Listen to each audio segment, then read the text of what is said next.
everybody, welcome to the channel. My name is Ray and this is Disarrayed Workshop. And in today's video I'm going to be showing you how I made this little beauty. This is a revolver that I based on Joel Miller's revolver from the game The Last of Us, which if you didn't know, I have a gaming channel called Star4 Destroyer, and right now I'm doing a gameplay of The Last of Us on grounded mode.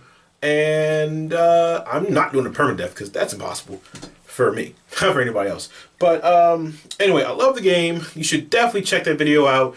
I also was doing a Fallout 4 excuse me, playthrough as well. Definitely check that out. I highly recommend the guy who makes the videos over there. So anyway, the first thing that I did was I had there was a made in China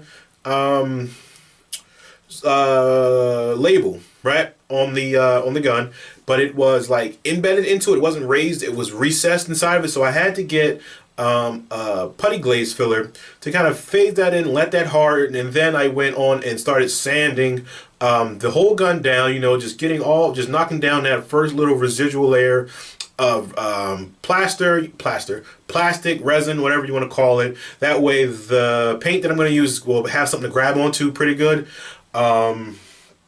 So one thing I will let you know is when you're taking apart those guns, it's very important to make sure you keep them in an organized space. I myself have like one of those magnetic trays that you can put like your screws and anything metal in there and they won't fall out anywhere. Also, don't do what I did and lose the spring. Like, I didn't lose it, but like I couldn't find it until I put it all back together. But thankfully, since I've had experience taking apart Nerf guns and such things like that, I've saved like parts from it. So I had a spare spring. It was a little too big, but it managed to keep the gun functional. In case you didn't know, also, aside from it being like a Nerf gun that can shoot like Nerf darts, it is also a water gun, which is pretty cool.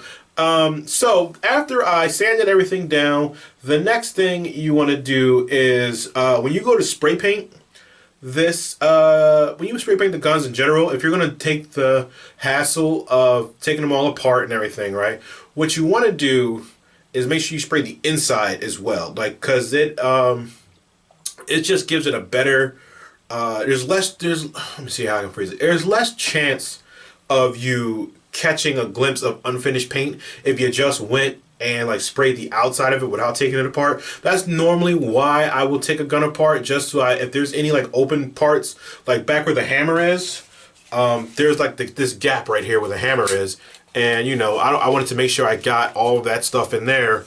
So it'd be black. It doesn't have to be like your final cover, just make it black. No one's really gonna look at it, but like I'd rather it be black opposed to like that blue. And plus, that gun is transparent a little bit. It's not opaque. It's more, yeah, it's transparent in a way. So just coloring it in on the inside, like, will save you a lot of headache down the line. So the paint I use, I normally will use this stuff called, it's some Duplicolor. It is a like a vinyl spray, right?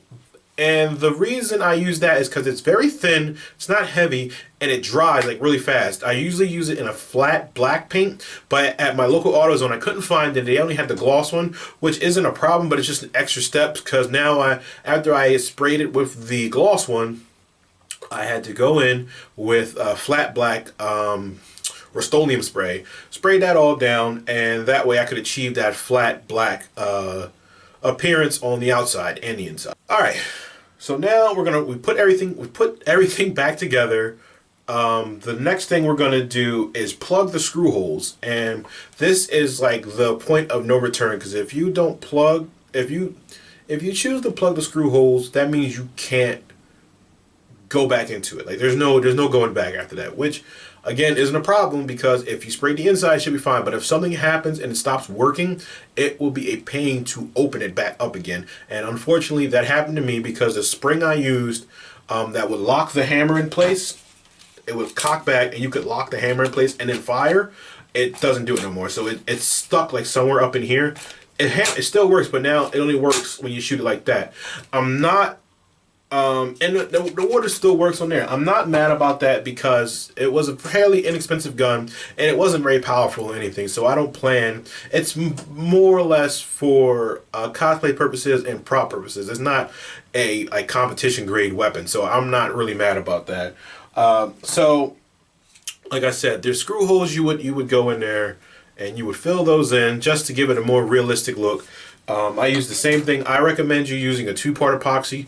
I didn't have it on me. I didn't have any on me at the time, so I used like my spot putty glaze to fill those holes in. That's not the best thing because it's really meant to be like spread out and thin to fill in like very fine scratches, but it doesn't. It takes a long time for it to cure, and I've just saved yourself the headache because I wound up. I was testing it. You can see. Like right there, let me see, can I show you? There's like a little bit of stuff there. It's like, it's not the best. Like, but again, it's not the end of the world. Just make sure you just take your time with it. Wear gloves when you're using that stuff because you don't want to get that stuff on your hands. So anyway, now that now that the holes are plugged, and we're just going to sand all that down just to get it even with the surrounding plastic. And then you're going to go back and now you're going to I did another coat of spray paint. That way, this is my coat that I'm starting to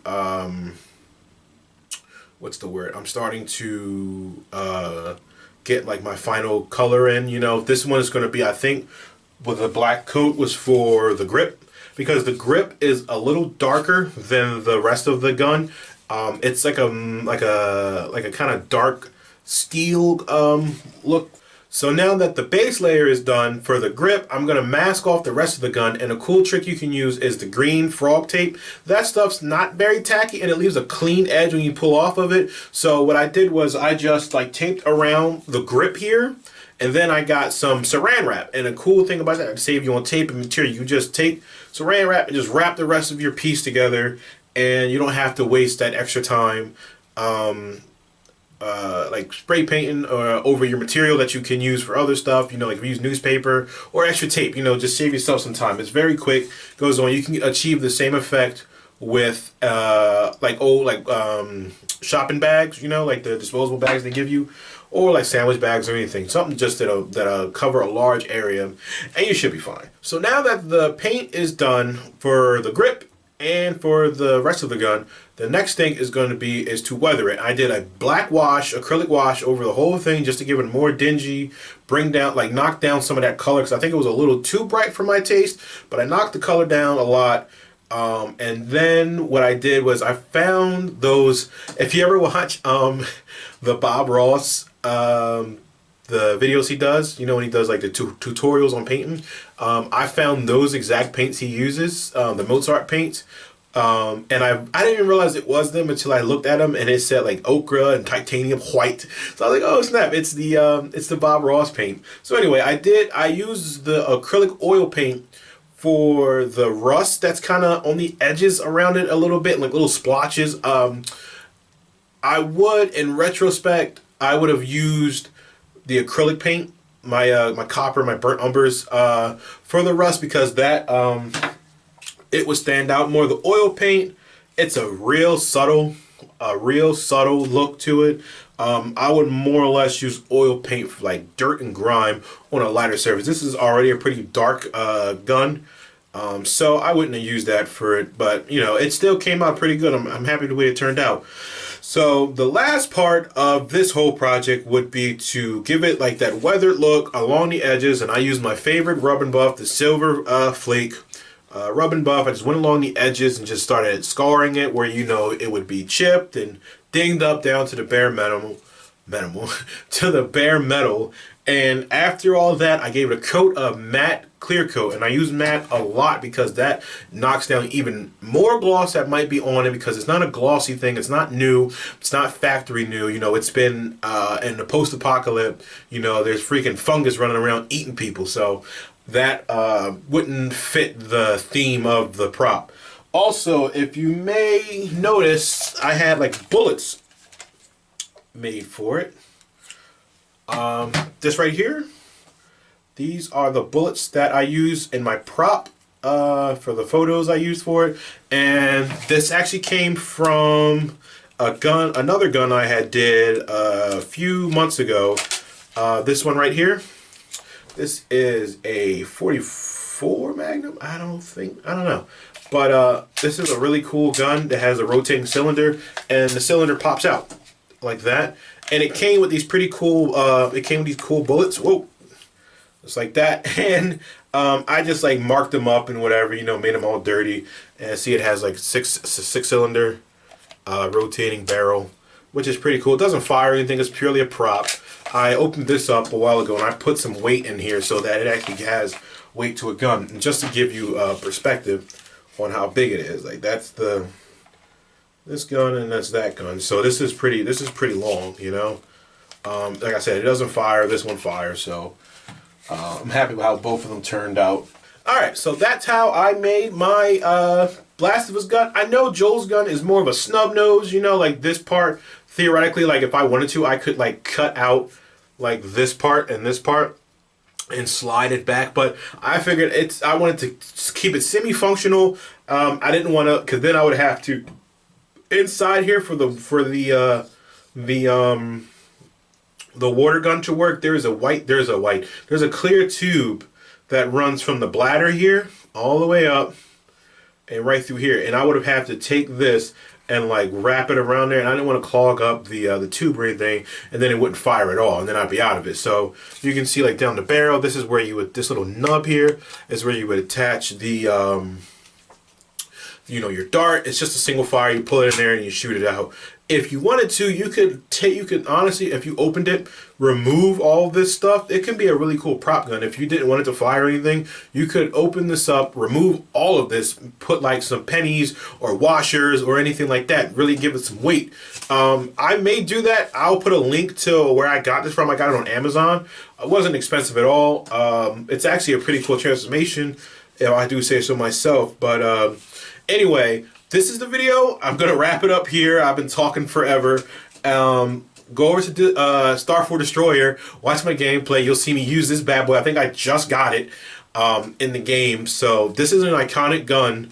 This is like, when you think of Joel, this is Joel's gun. I believe that in The Last of Us 2, Ellie uses Joel's gun as well. So it's kind of iconic in the series, as well as Ellie's gun. And it's like synonymous with Ellie's bow. You know, every time she gets a bow, like that's like her thing. So I think it turned out pretty good.